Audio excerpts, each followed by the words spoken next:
اسرائیل کسی بھی وقت ایران پر حملہ کر سکتا ہے، واشنگٹن کو پیش کی اطلاع دے دی گئی امریکی میڈیا۔ رپورٹس کے مطابق اسرائیل نے واضح کیا ہے کہ وہ ایران کے اندر ایک بڑے آپریشن کے لیے مکمل طور پر تیار ہے۔ دوسری جانب امریکہ کو خدشہ ہے کہ اسرائیلی حملے کی صورت میں ایران عراق میں موجود امریکی اڈوں کو نشانہ بنا سکتا ہے۔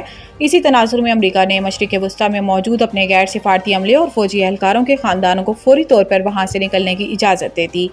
پینٹاگون کے مطابق اہل خانہ کی حفاظت ان کی اولین ترجیح ہے۔ ایرانی وزیر دفاع نے خبردار کیا ہے کہ اگر جنگ مسلط کی گئی تو ایران بھرپور جواب دے گا اور دشمن کو اس سے کئی گنا زیادہ نقصان اٹھانا پڑے گا۔ انہوں نے کہا کہ ایران تمام امریکی فوجی اڈوں کو نشانہ بنانے کی صلاحیت رکھتا ہے۔ ادھر ایران اور امریکہ کے درمیان یورینیم کی افزودگی کے معاملے پر سفارتی کشیدگی جاری ہے اور جوہری معاہدے کے لیے چھٹا دور مذاکرات اتوار کو مسقط میں متوقع ہے۔ ایرانی وزیر دفاع نے کہا کہ امید ہے کہ نوبت وہاں تک نہیں پہنچے گی اور مذاکرات کے مثبت نتائج سامنے آئیں گے، لیکن اگر ایسا نہ ہوا اور ایران پر جنگ مسلط کی گئی تو دشمن کے نقصانات ایران کے مقابلے میں کہیں زیادہ ہوں گے۔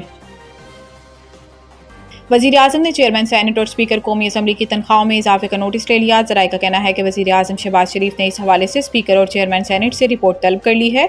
ذرائع کے مطابق وزیر اعظم رپورٹ کی روشنی میں اسپیکر قومی اسمبلی، ڈپٹی اسپیکر، چیئرمین اور ڈپٹی چیئرمین سینیٹ کی تنخواہوں میں اضافے پر فیصلہ کریں گے۔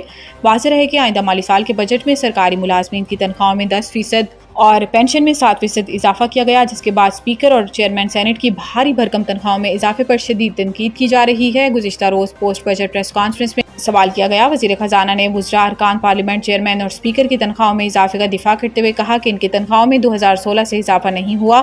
اس کے علاوہ وزیر دفاع خواجہ آصف نے سوشل میڈیا پر جاری بیان میں ان برآمد اور تنخواہوں کا مالی فحاشی قرار دیا ہے۔ اسٹاک مارکیٹ نئی بلند ترین سطح پر پہنچ گیا، 1,26,000 کا سنگ میل عبور کر لیا۔ بدھ کے روز بھی پاکستان اسٹاک ایکسچینج میں کاروبار شاندار رہا اور کاروبار کے اختتام پر 100 انڈیکس 2328 پوائنٹس اضافے سے 12,04,352 کی ریکارڈ بلندی پر بند ہوا۔ جمعرات کے روز پاکستان اسٹاک ایکسچینج میں کاروبار کا مثبت آغاز ہوا۔ اسٹاک مارکیٹ میں سرمایہ کاروں کی بجٹ سے مثبت توقعات کے بعد مسلسل زبردست تیزی کا رجحان دیکھا جا رہا ہے۔ کاروبار کے آغاز پر 100 انڈیکس میں 1233 پوائنٹس کا اضافہ ہوا، جس کے بعد انڈیکس 1,25,585 کی سطح پر آ گیا۔ تاہم کاروبار کے دوران مزید تیزی دیکھنے میں آئی اور انڈیکس میں مجموعی طور پر 1,675 پوائنٹس کا اضافہ ہوا، جس سے انڈیکس 12,06,028 کی نئی بلند ترین سطح پر پہنچ گیا۔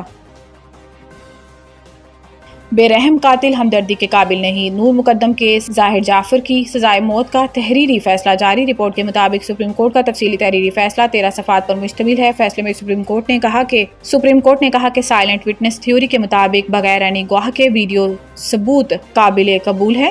رپورٹ کے مطابق مستند فوٹیج خود اپنے حق میں ثبوت بن سکتی ہے۔ ریکارڈ شدہ ویڈیو یا تصاویر بطور شہادت پیش کی جا سکتی ہیں۔ سپریم کورٹ نے قرار دیا کہ قابل اعتماد نظام سے لی گئی فوٹیج خود بخود شہادت بن سکتی ہے۔ ایک بینک ڈکیتی کیس میں ویڈیو فوٹیج بغیر گواہ کے قبول کی گئی۔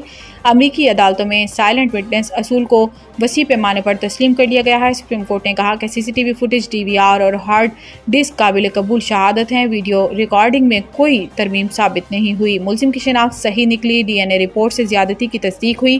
اعلیٰ قتل پر مقتولہ کا خون موجود ہے۔ تحریری فیصلے میں کہا گیا ہے کہ ظاہر جعفر کی قتل میں سزائے موت برقرار ہے، جبکہ زیادتی کی سزا عمر قید میں تبدیل کی جاتی ہے۔ مرکزی مجرم ظاہر جعفر ذاکر کو اغوا کے الزام سے بری قرار دیا جاتا ہے۔